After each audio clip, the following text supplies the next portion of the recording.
Hi ನನ್ನೆಲ್ಲ ಕನ್ನಡಿಗೂ ನಮಸ್ಕಾರಗಳು. Welcome to back Shri village blog. ನಾನು ಚೆನ್ನಾಗಿದ್ದೀನಿ. ಐ ಹೋಪ್ ನೀವು ಚೆನ್ನಾಗಿದ್ದೀರಾ ಅಂತೇಳಿ ನಾನು ವಿಡಿಯೋನ ಸ್ಟಾರ್ಟ್ ಮಾಡ್ತಾ ಇದ್ದೀನಿ. ನಿನ್ನೆ ವಿಡಿಯೋನೇ ಕಂಟಿನ್ಯೂ ಮಾಡ್ತಾ ಇದ್ದೀನಿ. ನಿನ್ನೆ ವಿಡಿಯೋ ನೀವು ನೋಡಿದ್ರೆ ಶ್ರೀಶೈಲೇಶ್ವರದ್ದು ನಾನು ಏನಕ್ಕೆ ಹೋಗಿದ್ವು ಏನು ಅಂತೇಳಿ ಎಲ್ಲ ಅಪ್ಲೋಡ್ ಮಾಡಿದ್ದೆ. ಬಟ್ ಶ್ರೀಶೈಲೇಶ್ವರದ್ದು ಸ್ವಲ್ಪ ಅಲ್ಲಿದು ಹಿಸ್ಟ್ರಿ ತಪ್ಪಿದೆ ಅಂತ ಯಾರೋ ಕಮೆಂಟ್ ಮಾಡಿದ್ರು. ಬಟ್ ಸೊ ನನಗೆ ಗೊತ್ತಿರೋ ಅಂಥದ್ದು ನನಗೆ ಅಜ್ಜಿ ಹೇಳಿದ್ ಮಾತ್ರ ಹೇಳಿದೆ. ಬಟ್ ನಾನು ಚೆಕ್ ಮಾಡಿ ಹಿಸ್ಟ್ರಿ ನೋಡಾದ್ಮೇಲೆ ಸ್ವಲ್ಪ ಅಜ್ಜಿ ಹೇಳಿದ್ಕು ಅಲ್ಲಿದ್ಕು ಸ್ವಲ್ಪ ಡಿಫ್ರೆನ್ಸ್ ಇತ್ತು. ಸೊ ನನ್ನ ಕಡೆಯಿಂದ ತಪ್ಪಾಯಿದ್ರೆ ಪ್ಲೀಸ್ ಸಾರಿ ಅಂತ ಕೇಳ್ತಾ ನಾನು ವಿಡಿಯೋನ ಮತ್ತೆ ನೆಕ್ಸ್ಟ್ ಸ್ಟಾರ್ಟ್ ಮಾಡ್ತಾ ಇದ್ದೀನಿ. ಶ್ರೀಶೈಲೇಶ್ವರಿಂದ ಬಂದು ಧರ್ಮಸ್ಥಳಲ್ಲಿ ನಾವು ರೂಮ್ ಬುಕ್ ಮಾಡಿ ಲಗೇಜ್ ಇಟ್ಟು ಅಲ್ಲಿಂದ ನಾವು ಹೊರಟಿದ್ದೆ ಸೂರ್ಯ ಸದಾಶಿವ ದೇವಾಲಯ. ಈ ದೇವಾಲಯ ಇಲ್ಲಪ್ಪ ಬರುತ್ತೆ ಅಂತಂದ್ರೆ ಎಷ್ಟೊಂದು ಜನಕ್ಕೆ ಈ ದೇವಾಲಯ ಏನೂ ಗೊತ್ತಿಲ್ಲ. ಧರ್ಮಸ್ಥಳದಿಂದ ಜಸ್ಟ್ 12 ಕಿಲೋಮೀಟರ್, ಉಜ್ಜೇರಿಗೆ ಹೋಗಿ ಅಲ್ಲಿಂದ 4 ಕಿಲೋಮೀಟರ್ ಆಗುತ್ತೆ ಅಷ್ಟೇನೆ. ತುಂಬಾ ಪವರ್ಫುಲ್ ದೇವರು. ಮತ್ತೆ ಇಲ್ಲಿನ ದೇವಸ್ಥಾನದಲ್ಲಿ ಏನ್ ವಿಶಿಷ್ಟತೆ ಅಂತಂದ್ರೆ ಎಲ್ಲಾ ದೇವಸ್ಥಾನದಲ್ಲಿ ಆಲ್ಮೋಸ್ಟ್ ಅಕ್ಕಿ ತರ ಏನೇನೋ ಹರಕೆ ಕಟ್ಕೊಂಡಿರ್ತಾರೆ. ಬಟ್ ಇಲ್ಲಿ ನಾವೇನ್ ಯಾವ ರೀತಿ ಹರಕೆ ಮಾಡ್ಕೊಂತೀವಪ್ಪ ಅಂತಂದ್ರೆ ಮಣ್ಣಿನ ಗೊಂಬೆ ಕೊಟ್ಟು ನಮ್ಮ ಹರಕೆಗಳನ್ನ ತೀರ್ಸೋದು. ಸೊ ಹಂಗಾಗಿ ನಾನು ಈ 4 ಇಯರ್ಸ್ ಬ್ಯಾಕ್ ಹರಕೆ ಮಾಡ್ಕೊಂಡಿದ್ದೆ. ನನಗೆ ಫಸ್ಟ್ನೇ ಮಗು ಹೆಣ್ಮಗು ಆಗಿತ್ತು. ಸೊ ಸೆಕೆಂಡ್ನೇದು ಗಂಡ್ಪಾಪು ಬೇಕು ಅಂತ. ಸೊ ಅದೇ ಟೈಮಲ್ಲಿ ನಮ್ಮ ಅಪ್ಪಂಗೂ ಆಕ್ಸಿಡೆಂಟ್ ಆಗಿ ಕಾಲು ಸ್ವಲ್ಪ ಮುರಿದೋಗಿತ್ತು. ಸೊ ಅವ್ರ ಕಾಲು ಸರಿಯಾಗ್ಲಿ ಅಂತೇಳಿ ಹರಕೆ ಮಾಡ್ಕೊಂಡು ಹೋಗಿದ್ದೆ. ಸೊ ನಾನು ಎರಡೂ ಮಾಡ್ಕೊಂಡಿದ್ದ ಹರಕೆನೂ ನೆರವೇರಿದೆ. ನನಗೆ ಎರಡನೇ ಪಾಪು ಗಂಡ್ಪಾಪುನೂ ಆಗಿದೆ, ಅಪ್ಪನ ಕಾಲು ಸರಿಯಾಗಿದೆ. ಸೊ ಹಂಗಾಗಿ 4 ಇಯರ್ಸ್ ಆದ್ಮೇಲೆ ನನ್ನ ಮಗ ಹುಟ್ಟಾದ್ಮೇಲೆ ಅಲ್ಲಿಗೆ ಹೋಗೋಕ್ಕೆ ಟೈಮ್ ಕೂಡ ಬಂದಿದೆ. ಸೊ ಅಲ್ಲಿಂದ ಹಾಗೆ ಹೋಗಿ ನಾವು ಹೋದಾಗ ದೇವಸ್ಥಾನ ಬಾಕ್ಲಾಕಿತ್ತು. ಹಾಗಾಗಿ ಇನ್ನು 4 ಗಂಟೆಗೆ ಓಪನ್ ಅಂತಂದ್ರು. ಸೊ ಅಷ್ಟರೊಳಗೆ ಪಕ್ಕದಲ್ಲೇ ಒಂದು ಉದ್ಯಾನವನ ಇದೆ. ಫಸ್ಟ್ ಪ್ರಸಾದ ಕೊಡ್ತಾ ಇದ್ರು. ಪ್ರಸಾದ ಊಟ ಮಾಡ್ಕೊಂಡು ಹೋಗಿ ಅಂತಂದ್ರು. ಸೊ ಊಟ ಮಾಡ್ಕೊಂಡು ಪಕ್ಕದಲ್ಲಿರೋ ಉದ್ಯಾನವನಕ್ಕೆ ಹೋದ್ವು.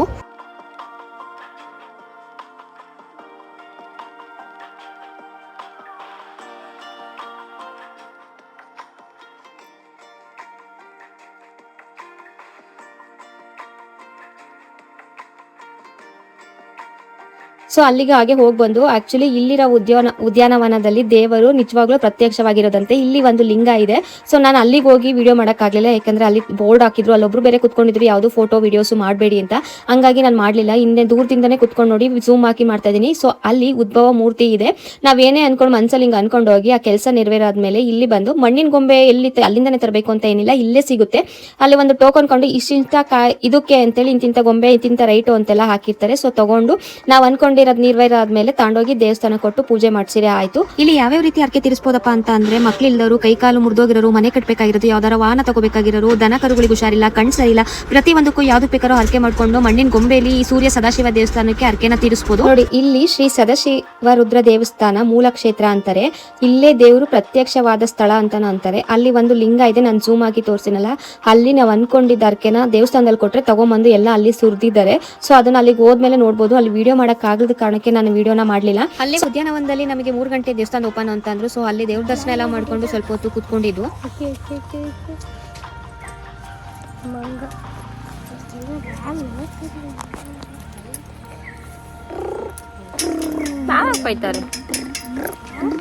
ಮತ್ತೆ ಅಪ್ಪಂಗೆ ಕಾಲು ಹುಷಾರಾಗ್ಲಿ ಅಂತ ಹೇಳಿದ್ನಲ್ಲ, ಸೊ ಆ ತರ 2 ಕಾಲು. ಸೊ ಅವರೇನೆ ಈ ತಟ್ಟೆ ಹಾಕಿ ಈ ತರ ಗೊಂಬೆ 2 ಕಾಯಿ ಇದನ್ನೆಲ್ಲ ಇಟ್ಕೊಂಡು ಅವರೇ ಕೊಡ್ತಾರೆ. ನಾವೇನು ತಗೊಂಡು ಹೋಗಿಲ್ಲ, ಜಸ್ಟ್ ಟೋಕನ್ ಕೊಟ್ಟು ದುಡ್ಡು ಕೊಟ್ಟು ತಗೊಳೋದಷ್ಟೇನೆ. ಸೊ ಅದನ್ನ ತಗೊಂಡು ತುಂಬಾ ಬಾಕ್ಲಾಕಿತ್ತು ಅದಕ್ಕಂತೂ ಜನ ಸ್ವಲ್ಪ ಜಾಸ್ತಿ ಜನನೇ ಆಗಿದ್ರು. ಸೊ ಅದನ್ನ ತಗೊಂಡೋಗಿ ಒಳಗ್ ಕೊಟ್ಟು ಪೂಜೆ ಮಾಡಿಸ್ಕೊಂಡು ಆಮೇಲೆ ಅವ್ರು ಪುರೋಹಿತರು ಅದನ್ನ ಏನಕ್ಕೆ ಅಂತ ಕೇಳಿದಾಗಿದೆ ಅಂತ ಕೇಳಿ ನಮ್ಗೆ ಒಳ್ಳೇದಾಗ್ಲಿ ಅಂತ ಹೇಳ್ಬಿಟ್ಟು ಪೂಜೆ ಮಾಡಿ ಕೊಡ್ತಾರೆ. ಈ ದೇವಸ್ಥಾನಕ್ಕೆ ಬೇರೆ ದಿನಕ್ಕಿಂತ ಸೋಮವಾರ ಹೋದ್ರೆ ತುಂಬಾ ಒಳ್ಳೇದಂತೆ. ಸೊ ಸೋಮವಾರ ಹೋಗಿ ನಾವೇನಾದ್ರು ಅರ್ಕೆ ಕಟ್ಕೊಂಡು ಅಥವಾ ಅರ್ಕೆ ಕಟ್ಕೊಂಡಿರೋದನ್ನ ತೀರಿಸ್ ಬಂದ್ರೆ ತುಂಬಾ ಒಳ್ಳೇದು ಅಂತಾರೆ. ಬಟ್ ನಮಗೆ ಶನಿವಾರ ಭಾನುವಾರ ಮಕ್ಳಿಗೆ ರಜೆ ಎಲ್ಲ ನೋಡ್ಕೊಂಡು ಸೊ ನಮಗೆ ಅನುಕೂಲ ಯಾವ ರೀತಿ ಆಗುತ್ತೋ ಅದನ್ನ ನೋಡ್ಕೊಂಡು ಹೋಗಿದ್ವು. ಸೊ ಅಲ್ಲೆಲ್ಲ ಅರ್ಕೆ ಎಲ್ಲ ತೀರಿಸ್ಕೊಂಡು ನಾನು ಅನ್ಕೊಂಡಿದಂತೂ 2 ಕೆಲಸನೂ ಆಗಿತ್ತು. ಸೊ ಗಂಡ್ಮಗುನೂ ಆಗಿತ್ತು, ನಮ್ಮ ಅಪ್ಪನ ಕಾಲು ಹುಷಾರಾಗಿತ್ತು. ಸೊ ಹಂಗಾಗಿ ಆ ಅರ್ಕೆ ಎಲ್ಲ ತೀರಿಸ್ಕೊಂಡು ಮತ್ತೆ ಧರ್ಮಸ್ಥಳಕ್ಕೆ ಬಂದು ರೂಮ್ಗೆ ಹೋಗಿ ಮತ್ತೆ ನಾವೆಲ್ಲ ಫ್ರೆಶ್ ಅಪ್ ಆಗಿ ಮತ್ತೆ ಧರ್ಮಸ್ಥಳಕ್ಕೆ ಸಂಜೆ ಹೆಂಗೂ ಸ್ವಲ್ಪ ರೆಶ್ ಕಮ್ಮಿ ಇರುತ್ತೆ, ಬೆಳಗ್ಗೆ ಅದಕ್ಕೆ ಜನ ಜಾಸ್ತಿ ಆಗ್ಬಿಡ್ತಾರೆ ಸಂಡೇ ಅಂತ ಅನ್ಕೊಂಡು ಸಂಜೆನೆ ಹೋದ್ವು ದರ್ಶನಕ್ಕೆ, ಇನ್ನು ಟೈಮ್ ಇದೆ ಅಂತೇಳಿ.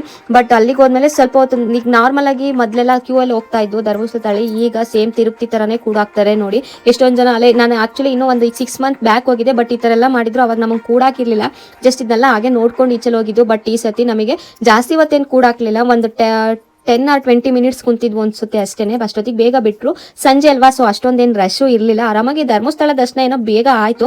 ಬಟ್ ನಾವು ಬಂದಾದ್ಮೇಲೆ ಈಚೆ ಜನ ನೋಡಿ ಫುಲ್ ಶಾಕು, ಯಾಕಂದ್ರೆ ಎಲ್ಲಿ ನೋಡಿದ್ರು ಅಯ್ಯಪ್ಪ ಸ್ವಾಮಿರು ಮತ್ತೆ ಮಕ್ಕಳು ಟ್ರಿಪ್ಪೇ ಆಗೋಗ್ಬಿಟ್ಟಿತ್ತು. ಸೊ ಹಂಗಾಗಿ ನಾವು ಬೇಗ ದರ್ಶನ ಮಾಡ್ಕೊಂಡಿದ್ದು ಒಳ್ಳೇದಾಯ್ತು. ಬೆಳಗ್ಗೆ ಆಗಿದ್ರೆ ಲೇಟ್ ಆಗ್ಬಿಡೋದು ಅಂದಿತ್ತು. ನೀವೇ ನೋಡ್ತಿರ್ಬೋದು ತಿರುಪತಿಲಿ ಯಾವ ರೀತಿ ಕೂಡ ಆಗ್ತಾರೋ ಅದೇ ತರನೇ ಇದೆ ಇಲ್ಲೂನು.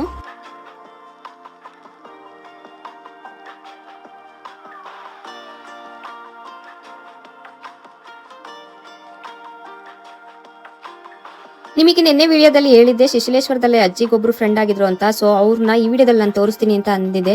ಆಕ್ಚುಲಿ ಪಾಪ ಅಲ್ಲಿ ಬರಕ್ಕಾಗ್ಲಿಲ್ಲ ಅಂತೇಳಿ ಅವ್ರು ನಮಗೆ ಧರ್ಮಸ್ಥಳಕ್ಕೆ ಪಾಪ ಫ್ಯಾಮಿಲಿ ಸಮೇತ ಬಂದು ನಾವು ರೂಮಲ್ಲಿ ಇದ್ದು. ಸೊ ನೋಡಿ ಇವ್ರು ಬಂದು ಅಜ್ಜಿನ ಮಾತಾಡಿಸ್ಕೊಂಡು ಹೋದ್ರು. ಅವ್ರಿಗಂತೂ ನಮ್ಮ ಅಜ್ಜಿ ಕಂಡ್ರೆ ಸಖತ್ ಇಷ್ಟ.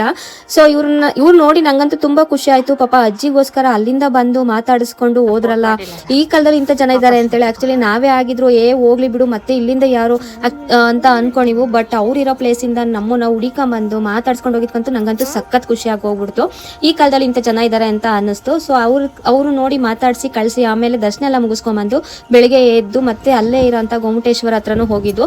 ಸೊ ಅದನ್ನೆಲ್ಲ ಮುಗಿಸ್ಕೊಂಡು ಅಲ್ಲೊಂದೆರಡು ವಿಡಿಯೋ ಮಾಡ್ಕೊಂಡು ಅಲ್ಲಿಂದ ಮತ್ತೆ ನಾವು ಗಣಪತಿಯ ದೇವಸ್ಥಾನ ಇದೆಲ್ಲ ಅಲ್ಲಿಗೆ ಹೋದ್ವು. ಆಕ್ಚುಲಿ ಈ ದೇವಸ್ಥಾನ ಆಲ್ಮೋಸ್ಟ್ ಎಲ್ಲರಿಗೂ ಗೊತ್ತಿರುತ್ತೆ. ಸೊ ಅಲ್ಲೂ ಒಂದು ಅರ್ಕೆ ಇತ್ತು, ಆ ಅರ್ಕೆ ತೀರಿಸಬೇಕು ಅಂತ ಹೋಗಿದ್ದು. ನೀವೇ ನೋಡ್ತಾ ಇರ್ಬೋದು ಏನಪ್ಪ ಇಷ್ಟೊಂದು ಅರ್ಕೆ ಅಂತ. ಆಕ್ಚುಲಿ ಹೌದು, ನನಗೆ ಫಸ್ಟು ಅರ್ಧ ನಮ್ಮ ಅರ್ಕೆ ಗಂಡ್ಮಗು ಆಗ್ಲಿ ಅಂತೇಳಿ ಅವನು ಗಂಡ್ಮಗು ಆಗ್ಲಿ ಅಂತ ಹೇಳೇನೋ ಅರ್ಕೆ ಮಾಡ್ಕೊಂಡು ಆಮೇಲೆ 8 months ಪ್ರೀ ಮೆಚೂರಿ ಬೇಬಿ ತರ ಹುಟ್ಬಿಟ್ಟ. ಸೊ ಅವ್ನು ಉಳಿಯೋದೇ ಗ್ಯಾರಂಟಿ ಇಲ್ಲ ಅಂತೇಳಿ 1 ತಿಂಗಳು ಐಸಿಯುವಲ್ಲಿದ್ದ.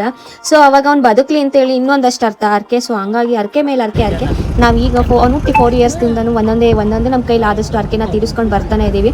ಸೊ ಈ ಗಣಪತಿ ದೇವಸ್ಥಾನದಲ್ಲೂ ಅಷ್ಟೇ ಪೂಜೆ ಮಾಡಿಸ್ಕೊಂಡು 1 ಗಂಟೆ ಕಟ್ ಬರ್ತೀವಿ ಅಂತ ಅನ್ಕೊಂಡಿದ್ದು. ಸೊ ಹಂಗಾಗಿ ಪೂಜೆ ಮಾಡಿ ಅಲ್ಲೇದು ಅರ್ಕೆನೂ ತೀರಿಸ್ಕೊಂಡು ಮತ್ತೆ ನಾವು ಕುಕ್ಕೆಗೆ ಬಂದ್ವು.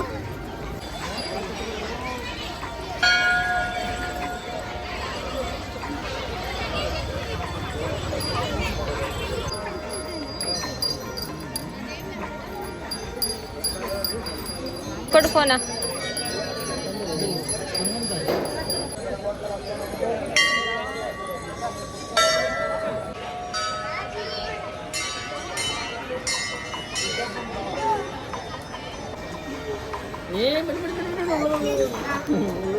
ಅವನ್ ತಕ್ಕೊಳಕ್ಕೆ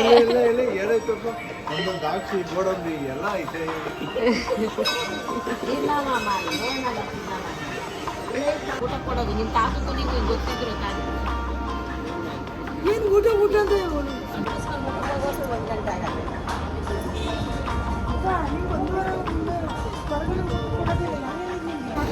ಈಗ ಏಳಾಯ್ತು ಕುಂತಾಯ್ತು ಒಂದು ನಿಲ್ಸ ಆಯ್ತು ಮುಗ್ದೋತು. ಮತ್ತೆ ಅವನೇ ಬಂದವನೇ ನಂಗೆ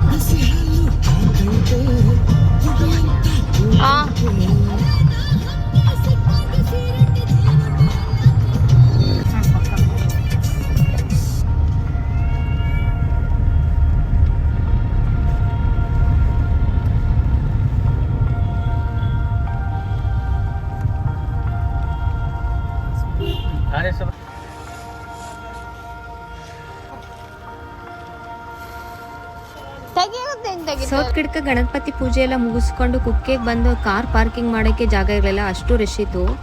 ನಮಗೆ ಧರ್ಮಸ್ಥಳದಲ್ಲಿ ಅಷ್ಟೊಂದು ರಶ್ ಅನಿಸ್ತಿಲ್ಲ, ಯಾಕಂದ್ರೆ ಮಾರ್ನಿಂಗ್ ತುಂಬಾ ರಶ್ ಇತ್ತು. ನಾವು ಸಂಜೆ ಮಾಡಿ ಬಂದಿದ್ದಕ್ಕೆ ಒಳ್ಳೇದಾಗೋಗ್ಬಿಡ್ತು. ಬಟ್ ಕುಕ್ಕೆಲಪ್ಪ ಎಷ್ಟು ರಶ್ ಇತ್ತು ಅಂತಂದ್ರೆ ನಮ್ಗಂತೂ ಕ್ಯೂ ಅಲ್ಲಿ ನಿಂತು ಸಾಕಾಗೋಯ್ತು.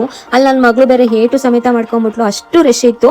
ಸೊ ಅದನ್ನೆಲ್ಲ ದೇವ್ರ ದರ್ಶನ ಮಾಡ್ಕೊಂಡು ಮತ್ತೆ ಹೋಗಿ ಪ್ರಸಾದನ ಊಟ ಮಾಡ್ಕೊಂಡು ಅಲ್ಲಿಂದ ಮನೆ ಕಡೆಗೆ ಬಂದ್ವು.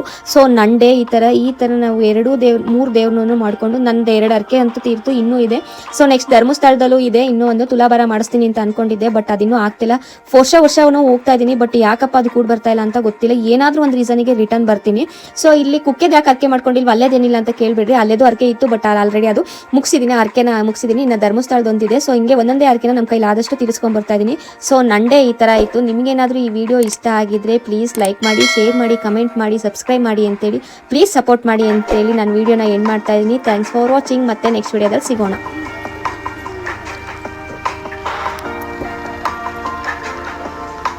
ಕೊಬ್ಬರಿ ಎಣ್ಣೆ